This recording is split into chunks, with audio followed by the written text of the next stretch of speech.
एक किस्सा सांगतो। अधिवेशनामध्ये काही वर्षांपूर्वी मी भाषण केलं। अनेक लोकांनी सांगितलं चांगलं भाषण झालं, चांगलं भाषण झालं। मग मला दादांचा फोन आला, अजित दादांचा फोन आला। त्यावेळेस आम्ही एकत्रित होतो पार्टी म्हणून, आणि मग त्यांनी मला घरी बोलवून घेतलं। माझी अपेक्षा होती की त्यांनी सांगावं की भाषण चांगलं झालं, अजून चांगलं कर। त्यांनी सांगितलं की भाषण चांगलं झालं, पण एक गोष्ट महत्त्वाची तुला सांगतो। म्हणलं काय? अरे भाषण देत असताना, अधिवेशनामध्ये बोलत असताना तुझ्यावर कॅमेरा असतो, जरा बटणं जरा वरपर्यंत लावत जा। म्हणजे एवढं बारकाईने लक्ष त्या काळामध्ये माझ्यावर होतं। आता ते गावकीचा विचार करतात, पण भावकीला कुठेतरी विसरलेले आहेत। अर्थमंत्री आहेत, कुठेतरी निधीच्या बाबतीत त्यांनी तिथं विचार करावा अशी मी विनंती करतो।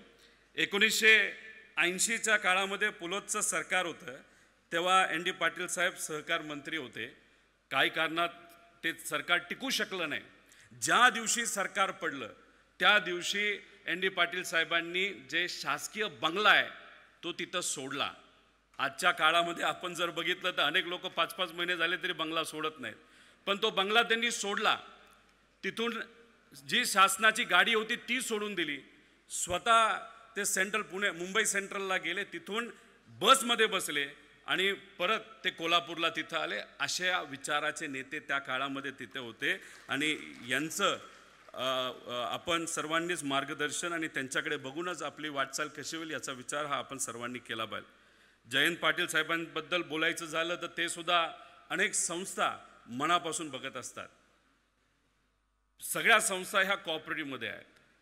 तुम्ही जर बघितलं तर अजितदादांनी सुद्धा अधिवेशनामध्ये भाषण करत असताना जर संस्था चालवायच्या असतील तर त्या जयंत पाटील साहेबांसारख्या चालवायचं असं त्यांनी सांगितलं आहे। आणि मी सुद्धा जवळून तेच तिथं बघितलेले। कोऑपरेटिव्ह कारखाना असू द्या, शिक्षण संस्था असू द्या, अतिशय डोळ्यात तेल घालून ते चालवत असतात, कारण का त्यांचं नेहमी म्हणणं असतं ह्या कोऑपरेटिव्ह संस्था आहेत, ह्या प्रायव्हेट संस्था नाहीत, ह्या शेतकऱ्याच्या कष्टकऱ्याच्या सामान्य लोकांच्या संस्था आहेत, त्या तशाच चालवल्या पाहिजे असं त्या ठिकाणी विचार हे जयंत पाटील साहेबांनी नेहमी तिथं मांडलेले आहेत। आराराबांचं काम हे तुम्हाला माहिती, जयंत पाटील साहेब, आराराबा असतील, त्याच्याचबरोबर पतंगरावजी कदम साहेब असतील, हे सर्व लोक एकत्रित या परिसराच्या विकासासाठी तिथं झटत असायचे, आणि चांगलं कसं या जिल्ह्यामध्ये होईल यासाठी त्यांनी प्रयत्न तिथं केलेला आहे।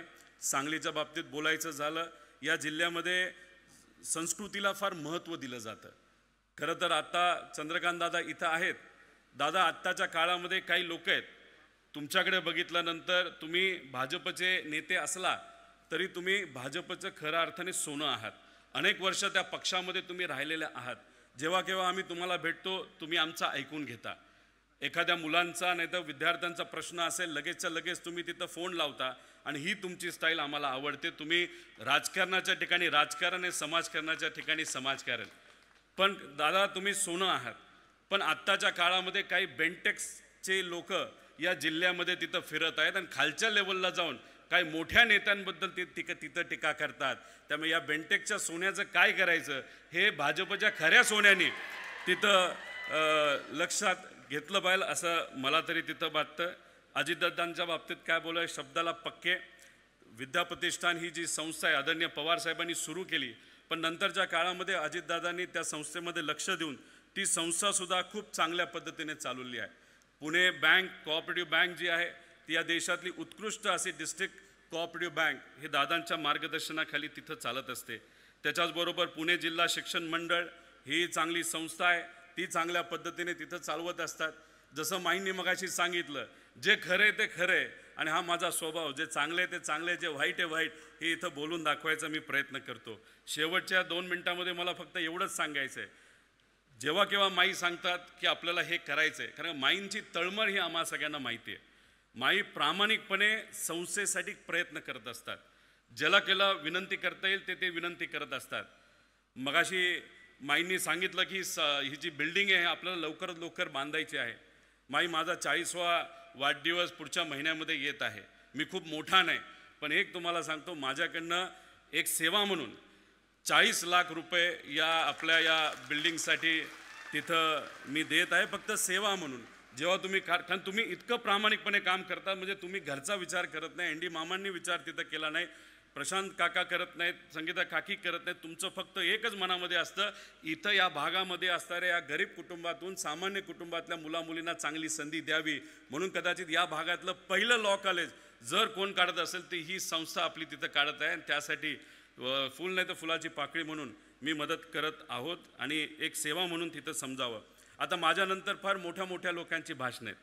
मी तर साधा कार्यकर्ता आहे, मी लहान माणूस आहे, आत्ताच नवीन आलेलो आहे राजकारणामध्ये, समाजकारणामध्ये छोटी मोठी कंपनी तिथं चालवतो. माझ्यानंतर चंद्रकांत दादा बोलणार आहेत. चंद्रकांत दादा कोण आहेत? तर या राज्याचे मंत्री आहेत का नाही? मग आपली अपेक्षा काय? 1-0 वाढला पाहिजे का नाही वाढला पाहिजे? वाढला पाहिजे का नाही? हात वर करून सांगा. आणि चंद्रकांत दादा नंतर कोण बोलणार आहे? या राज्याची तिजोरीची चावी कोणाकडे? मग चंद्रकांत दादा जर 1-0 वाढवत असतील माझ्या आकड्यामध्ये, तर 2-0 कुणी वाढवले पाहिजे? हात वर करून वाढवले पाहिजे का नाही? आता ते काय बोलतील मला सांगता येणार नाही, पण मला बोलण्याची संधी मिळाली. जे मनात होतं ते त्या ठिकाणी मी बोलून दाखवलं. पण ही जी संस्था आहे खऱ्या अर्थाने हिरा आहे. आणि या संस्थेना जे कुणी ठाकूर साहेब तर नेहमी प्रयत्न करतात. 110 कोटीपेक्षा जास्त रुपयाची सेवा ठाकूर साहेबांनी या रयत संस्थेसाठी दिलेली. आणि आज तुमच्या सर्वांच्या उपस्थितीमध्ये 1 कोटीचा निधी या संस्थेसाठी म्हणजे तुमच्या भवितव्यासाठी त्यांनी तिथं दिलेला आहे. आणि याच्यानंतरचे नेते सुद्धा मोठ्या प्रमाणात आर्थिक मदत या संस्थेला देतील असा विश्वास इथं व्यक्त करतो. आणि असंच सुंदर काम या संस्थेच्या माध्यमातून चालत राहावं आणि त्यासाठी आमच्यासारख्या कार्यकर्त्याला सुद्धा जिथं कुठं जमेल तिथं सेवा देता यावी असा विश्वास या ठिकाणी व्यक्त करतो. आपण सर्वजण एवढ्या मोठ्या संख्येने आलात, माझा आदर तिथं इथं केला, माझा सत्कार इथं केला, त्यासाठी मी मनापासून माईंचे सर्वांचेच या ठिकाणी आभार व्यक्त करतो आणि थांबतो. जय हिंद, जय महाराष्ट्र, जय रयत.